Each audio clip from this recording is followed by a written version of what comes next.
कभी कभी मैं सोचता हूँ क्या ये दुनिया एक दिन बड़ा सा भारत बन सकती है। मतलब मैं डराने की कोशिश नहीं कर रहा, पर जरा सोचो, जब ज्यादातर देशों में आबादी घट रही है तब भारत अकेला ऐसा देश है जिसकी जनसंख्या लगातार बढ़ रही है। यहाँ तक कि संयुक्त राष्ट्र यूएन ने भी कहा है कि 2050 तक भारत की आबादी लगभग 1.7 अरब 170 करोड़ तक पहुंच सकती है। अब बहुत लोग कहेंगे, वाह, दुनिया की सबसे बड़ी आबादी वाला देश, अब तो इंडिया उड़ान भरेगा। पर बात इतनी आसान नहीं है, क्योंकि बहुत सी जगहों पर लोग ज्यादा आबादी है कि ज्यादा फायदा मान लेते हैं, जबकि असलियत कुछ और है। किसी भी देश के लिए जनसंख्या लाभ, पॉपुलेशन डिविडेंड, तभी होता है जब उसके पास पर्याप्त लोग हों जो कुशल, स्किल्ड हों, स्वस्थ, हेल्थी हों और काम करने की इच्छा रखते हों। साथ ही इन लोगों का योगदान देश को जितना देता है वो उनकी खपत से ज्यादा होना चाहिए। सीधे शब्दों में, लोग सिर्फ ज्यादा नहीं, काम के भी होने चाहिए। अब भारत की दिक्कत यही है, जनसंख्या बहुत है पर बाकी मामलों में हालात उतने मजबूत नहीं हैं। असल में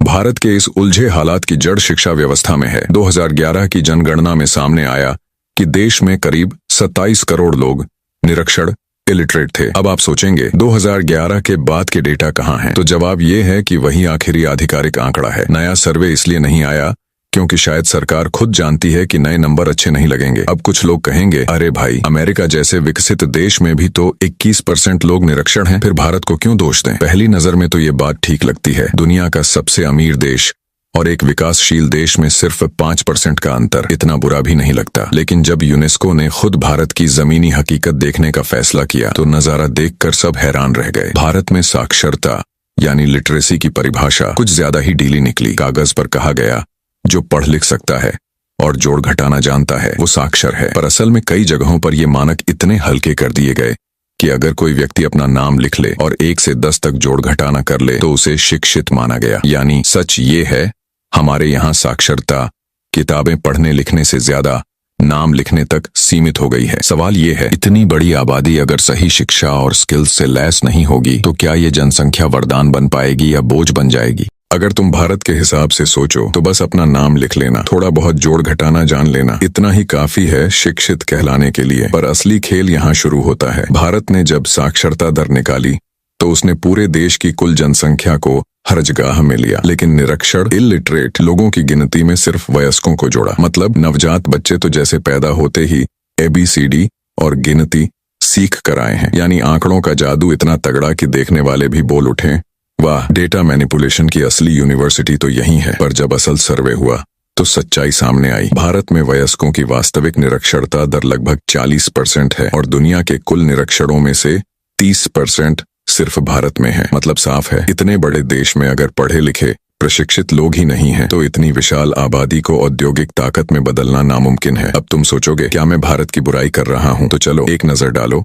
मुंबई के मशहूर धोबी घाट पर। 150 साल पुराना ये धोबी घाट दुनिया का सबसे बड़ा ओपन एयर लॉन्ड्री सिस्टम है। सुनने में लगता है कि इतने पुराने बिजनेस ने अब तो टेक्नोलॉजी अपनाई होगी, मशीनें लगाई होंगी, सिस्टम मॉडर्न हुआ होगा, लेकिन नहीं, यहाँ आज भी एक भी वॉशिंग मशीन नहीं है। सैकड़ों लोग रोज अपने हाथों से कपड़े धोते हैं, मर्द कपड़े धोते हैं और औरतें कोयले की इस्त्री से उन्हें प्रेस करती हैं। 21वीं सदी में भी ये मैनुअल मेहनत जारी है। क्यों? क्योंकि मशीनें लगाने में पैसा लगता है, मशीन महंगी, मेंटेनेंस महंगा, पानी ज्यादा खर्च। जबकि अगर इंसान काम करे तो पानी भी दोबारा इस्तेमाल हो सकता है और रोजगार के मौके भी बनते हैं। यानी सीधी बात, इंसान सस्ता है, मशीन महंगी। अब सोचो, जहां कपड़े धोने जैसे काम भी इंसान कर रहे हैं, वो देश कैसे पॉपुलेशन डिविडेंड की बात करेगा? ये तो सीधा पॉपुलेशन बर्डन बन चुका है। अब सवाल उठता है, जब चीन जैसे देश ने अपनी जनसंख्या का इस्तेमाल कर कृषि से निकलकर औद्योगिक महाशक्ति बन गया तो भारत क्यों नहीं कर सका? जवाब सीधा है,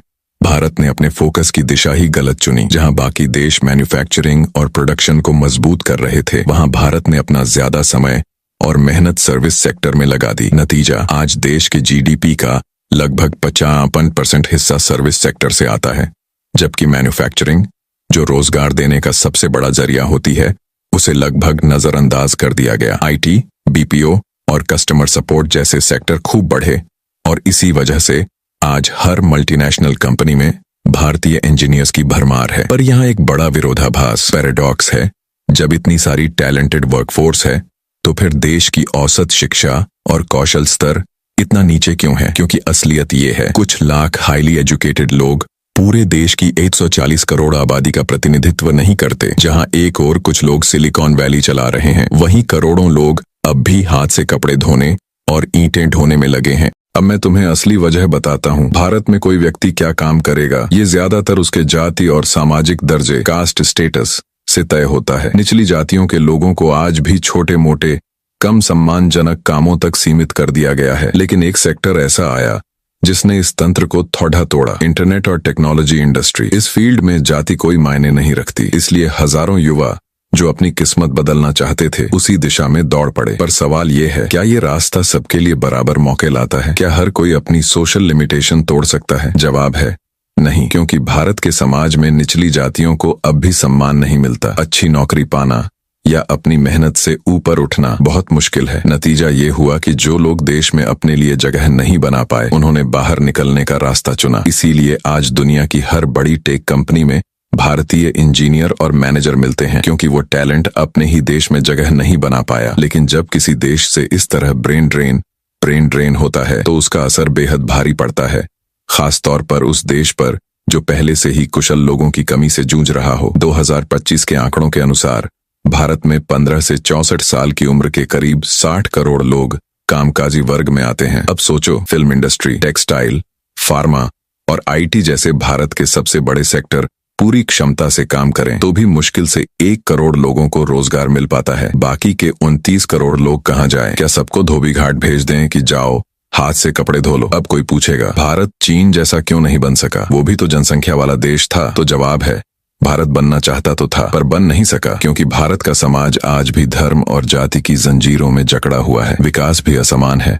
कुछ राज्य तेजी से आगे बढ़े जबकि बाकी इलाके अब भी बुनियादी स्तर पर अटके हैं। गांवों के पढ़े लिखे नौजवान शहर की इंडस्ट्री में घुस ही नहीं पाते, क्योंकि सिस्टम उन्हें अंदर आने नहीं देता। निचले तबके के लोग या तो ऊंची जातियों की सेवा में लगते हैं या फिर स्लम एरिया में जाकर मजदूरी करते हैं, और जिनके पास थोड़ी काबिलियत या पैसा है वो देश छोड़कर विदेश बस जाते हैं। ऐसे विकृत जनसंख्या ढांचे में अगर कोई कहे कि भारत के पास जनसंख्या लाभ है तो सच कहूं, वो अभी भी सपने में ही है। तो दोस्तों, ये वीडियो यहाँ पर ही खत्म होती है।